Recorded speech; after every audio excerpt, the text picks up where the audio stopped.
Hey, it's Joe Glines, and someone wrote me the other day asking they wanted a way to have a regular expression to match a URL and not an email address.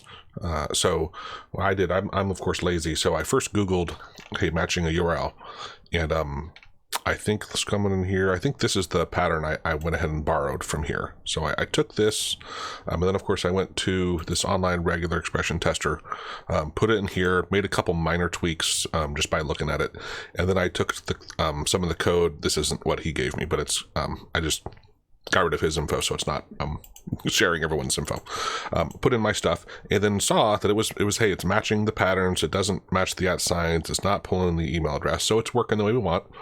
And then of course I brought it into AutoHotkey. So here again, this is the same text, and put it into a regex match, which is where you got to loop over it because it finds each one over and over again.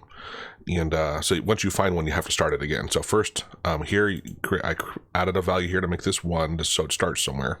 You got to have that set.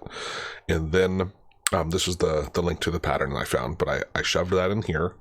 And then just basically, you take the found position here, and a found position is going to add it to the length of what the text is that you found. So it basically just keeps track of where you are and where it starts over.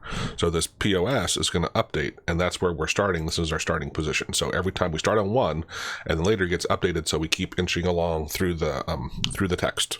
And so if I run this, and it, let me finish here. So as it finds it, it takes the value found, adds it, appends it to this URLs variable with the line return here.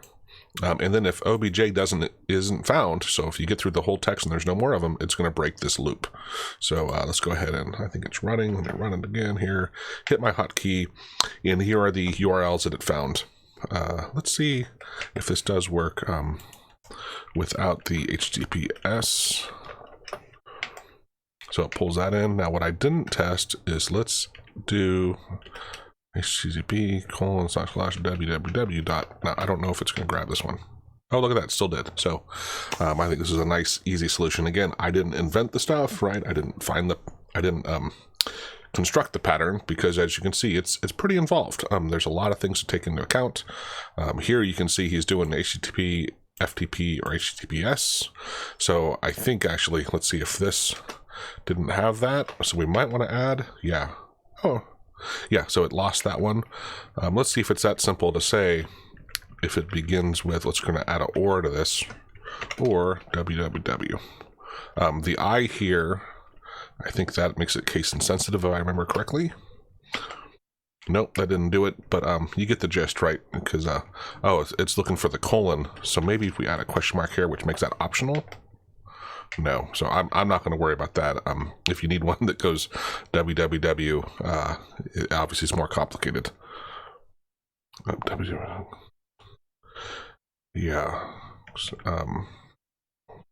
Oh, here are the backslashes, so we'd have to put this whole thing into an or. Sorry, my bad. So let's undo all of this. There we go.